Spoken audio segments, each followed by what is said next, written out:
guys. All right, there are a few things that I want to teach you before we call it a night. Um, I want you to understand there are a few things that have not changed in our business. Number one is that the demand for insurance is still there. It's not that the demand for insurance has reduced. Instead, I truly believe that the demand for insurance has been constant for a long time. And it's important for you to understand that that has not changed. The other thing that I've realized is that the thing that's not changed is what's the value that you bring to the table is more important than the product itself. Products will keep changing. I'm sure for those of you who have been in the business long enough, they've always seen that products will come, products will go, products will come, products will go. What truly makes us special is the value that we bring to our clients' lives.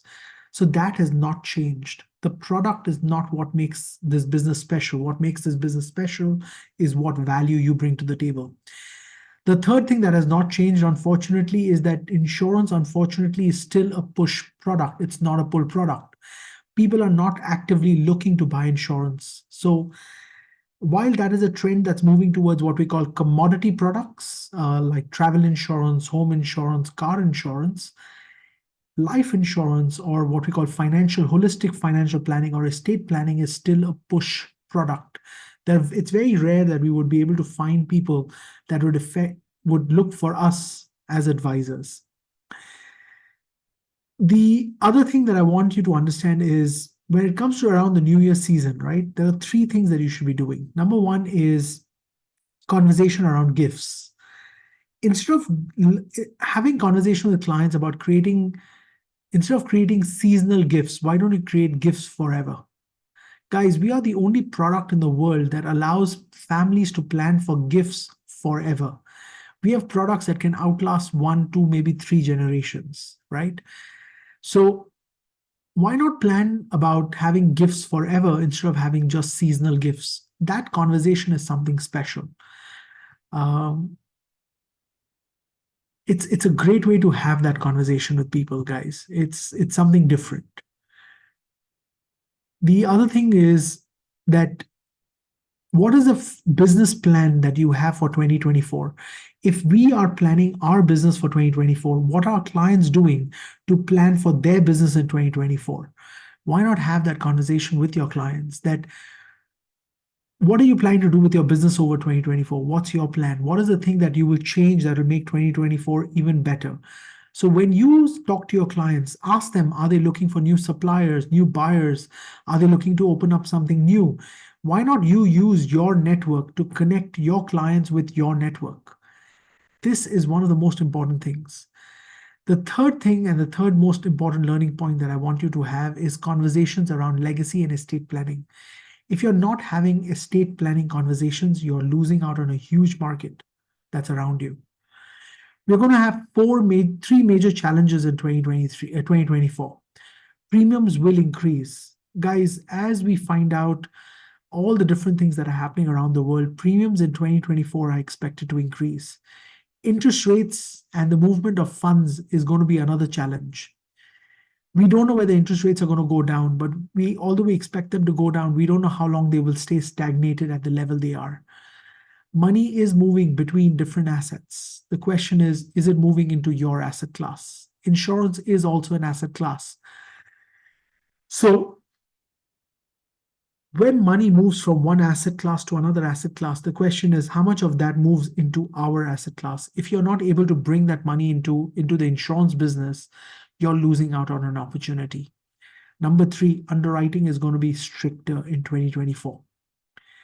Underwriting is going to be stricter for 2 reasons. Number 1, we've got too many health issues that are just cropping up everywhere. People are falling sick a lot more faster than usual.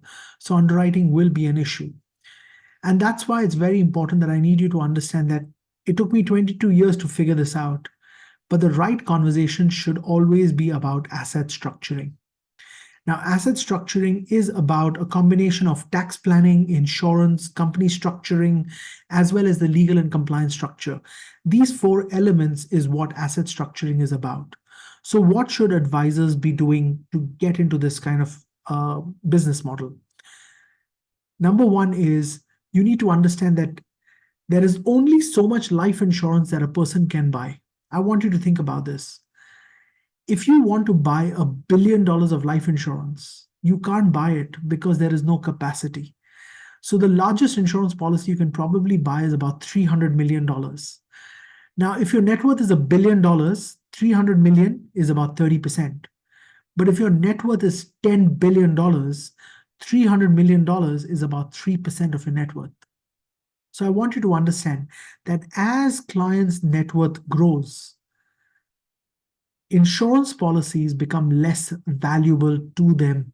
And I want you to understand this is where asset structuring plays a very important role, is understanding that as clients' net worth increases, the value of insurance reduces because there's only so much insurance they can buy.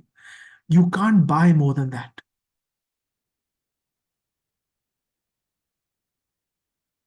Insurance is probably one of the best products in the world to create wealth.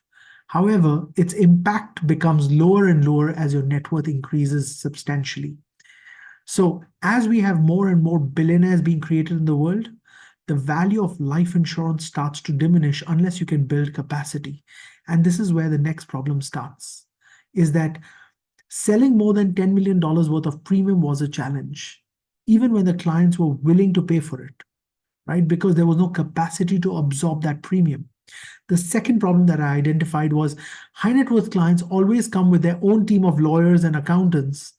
So it became very important for me to learn to differentiate myself so I can fit in with those accountants and lawyers. The third problem that I saw was many advisors or many clients already have established structures. So they already have a family office in place. They already have a trust. They already have a foundation. So if you don't add value in that conversation, they will say, oh, we already have a family office. We already have a structure in place. So now it's the chicken and egg story, right? What should I do first? Should I first try to look for the clients or should I focus on my skill set? Guys, my advice, forget about the chicken and egg. Do whichever comes easy to you right now. You can always collaborate with a more senior advisor, collaborate with someone who can help you get to the next level. Get your clients first. I would recommend that. Skills you can acquire on the way, right? I know there is no information on asset structuring online. That's why I had to create it myself because I realized nobody's willing to teach this. So I said, you know what? I'm going to create it myself. I'm going to help every advisor get to the next level. So I'm going to be talking about how to do asset structuring, and I'm going to talk about how to acquire high net worth clients. Because if you don't know how to do these both things carefully and properly, you will lose out to the business. You will lose out to the potential opportunity that's right in front of you. So I want to be talking about high net worth prospecting foundations. I'm going to be talking about that. I'm going to be talking about how to get engaging blueprint. How do you turn prospects into clients in 15 to 20 minutes? Because I realized if your conversation is 1-2 hours, you lose people's attention. I'm going to talk about high net worth engagement methods. So what are the different ways to engage these high net worth clients and what are the market trends? So I'm going to try and do these across different workshops. I'm going to try and teach as much as I can. Guys, training is not my business. All the money from these go to charity. This is not my business. My only business is doing financial advisory and providing financial planning knowledge to clients and families. That's my real business. I love to teach advisors because I like to help them get to the next level. So I'm going to try and teach as much as I can. Do keep a lookout, stay in touch. And if you do have questions, please do put them across because I do want you to all understand that things will change in 2024. I do want to talk about family office dynamics. How do different family offices function? What are the different ways to draft and craft a legacy? Because legacy planning is probably one of the most important things that clients want to do, but they don't know how to put a structure in place for that. I do want to talk about what's the difference between onshore and offshore businesses because you will come across people doing business in multiple countries versus people doing business only in one country. What are the different onshore strategies to make sure that your product is competitive? What are the different things that happen in the offshore market? Because you will notice clients doing private banking, investment banking.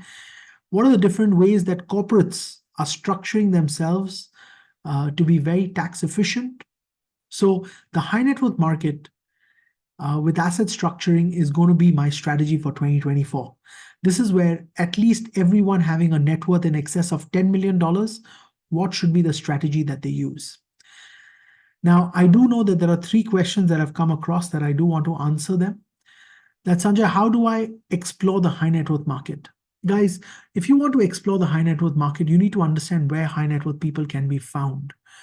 Majority of high net worth business owners can be found in what we call trade shows. Trade shows are where businesses come to portray themselves. Now, the question is, when you go there, what is the value add that you bring to those businesses? If you're not able to add value within that 5 or 10-minute conversation, you will lose out to that potential marketing opportunity. The second question that's come through, and I do want to answer this question, is Sanjay, what is the skill set that I should pick up as an advisor? Guys, one of the most important skill sets that I think you should pick up is conversation starters. How do you actually hold a conversation and how do you start a conversation? If you're not able to hold a conversation or start a conversation, you will lose out to these potential opportunities. So one of the most important skill sets is conversation starters. The second most important skill set is the knowledge about your product. If your product knowledge is weak, it's like going to a doctor who doesn't know anything about their medicine. So know your medicine very, very well. Understand what the product was designed for and how you can be creative with the product. The third skill set that I think everyone should know about and should focus on is how to maintain and balance relationships. Because relationships is a very important part of our business. And if you don't know how to maintain or balance those relationships, you will lose out in this business. So these are 3 important skill sets that I think everyone should pick up over 2024. The third question that's come up is, Sanjay, if you could go back in time, what would you do differently in your first 3 years as an advisor?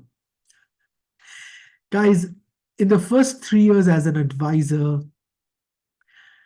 if I wish I could do something right, I wish I could do bigger presentations. You see, I was scared of large numbers. I was scared of doing that $1 million, $2 million, $10 million, $50 million, $100 million presentation. I was scared of big numbers.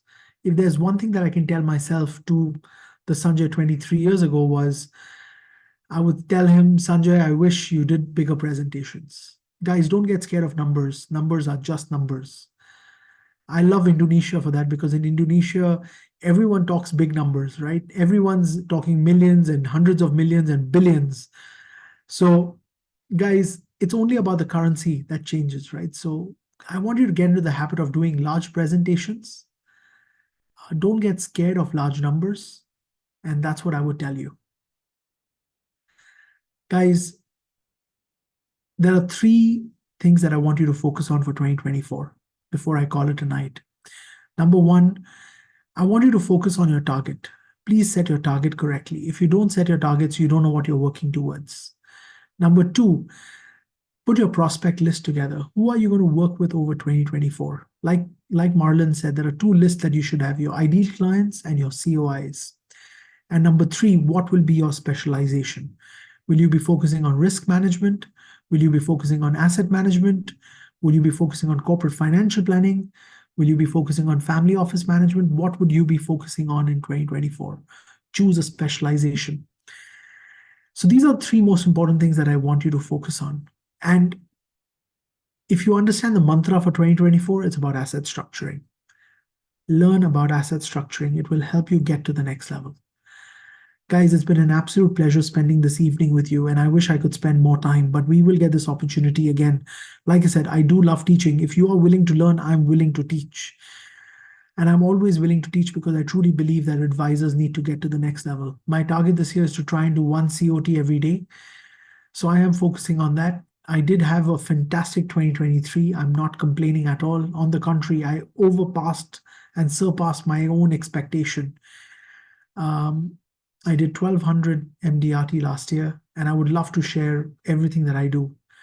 I'm not a person who likes to hold back because I truly believe as advisors, if we share best practices, we will get to the next level. Some of us are already in the Olympics. Guys, if you're already in the Olympics of our business, continue staying focused, continue staying hardworking, keep trying to be a little innovative. And if you do have any questions, do you have any doubts, do send them across. I would love to share as much as I can. Guys, best of luck. Let's make 2024 our best year ever. And I would love to continue sharing with every single one of you. Do spend some time going through my old posts. They do have a lot of content, a lot of knowledge that some of you might have missed out on. I have written some very good posts that you can use with your clients.